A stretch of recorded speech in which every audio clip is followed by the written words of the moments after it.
Hello বন্ধুগণ, তোমাদের YouTube চ্যানেলে সকলকে স্বাগত। চ্যানেলে প্রথমবার বা নতুন হয়ে থাকলে চ্যানেলটি সাবস্ক্রাইব করে পাশে থেকো, কারণ এই চ্যানেলে সমস্ত রকম চাকরি বা টিচিং ওরিয়েন্টেড যে পরীক্ষাগুলো হয়, ঠিক আছে, সেই আপডেট আমি দিয়ে থাকি। পশ্চিমবঙ্গ এবং আদার্স অন্যান্য রাজ্যগুলোর যে পিএসসি ওরিয়েন্টেড যে স্কুল টিচার যে এক্সামগুলো হয়, আমি এখানে তার তথ্য, সমস্ত রকম ইনফরমেশন এবং ক্রাইটেরিয়া, এলিজিবিলিটি এগুলো দিয়ে থাকি। এবার আসি মেন টপিকে। সেটা হচ্ছে যে এক্ষুনি দু একটা আপডেট পেলাম, তাই নিয়ে একটু হাজির হলাম।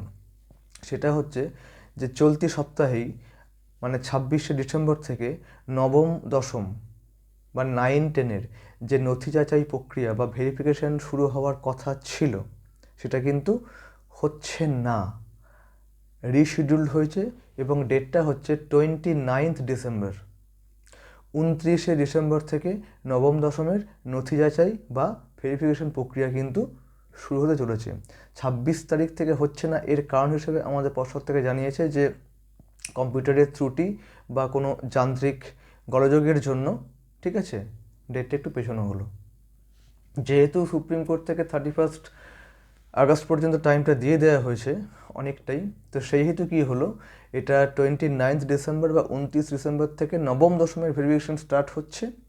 এবং সেক্ষেত্রে একাদশ দ্বাদশ যে ইন্টারভিউ হয়ে গেছে 11-12-এর, ঠিক আছে, তাদের যে সুপারিশপত্র, এটা কিন্তু 31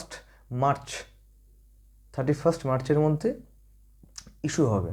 এটা এক্ষুনি খবর পাওয়া গেল। এটাও আর একটা পয়েন্ট হচ্ছে যে সেক্ষেত্রে নবম দশমের এই যে ভেরিফিকেশন প্রক্রিয়া শুরু হতে চলেছে 29 ডিসেম্বর থেকে, সেখানে ভেরিফিকেশন, ইন্টারভিউ সব মিলিয়ে এদের যে নিয়োগপত্র সেটা কিন্তু জুন-জুলাই মাস পর্যন্ত গড়াবে, ঠিক আছে।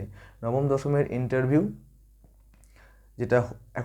যেটা স্টার্ট হবে সেটা হচ্ছে ভেরিফিকেশন এবং ইন্টারভিউ, সেই সব প্রক্রিয়া সম্পন্ন করার পরে নবম দশমের যারা, তারা নিয়োগপত্র বা সুপারিশপত্র যেটা, সেটা হচ্ছে ওই জুন-জুলাই মাস নাগাদ যাবে।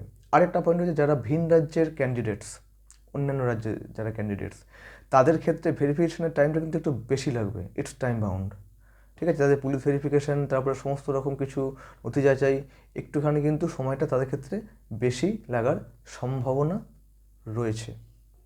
এই একটা আপডেট পাওয়া গেল, ঠিক আছে।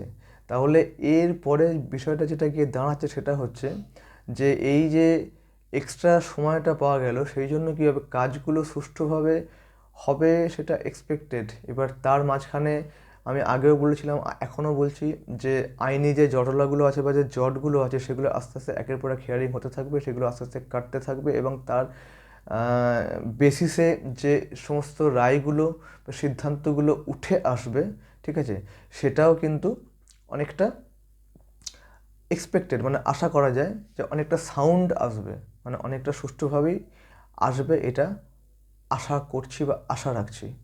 যে কেসগুলোই রয়েছে 10 মার্কস রেগার্ডিং বা যে সমস্ত কেসগুলো পেন্ডিং মানে চলছে বা 6 জানুয়ারি রয়েছে, আশা করা যায় কি এইগুলো আস্তে আস্তে জট কাটিয়ে একটা হয়তো আশার আলো আমরা সবাই দেখতে পাবো, এইটুকুনি বলা যায়।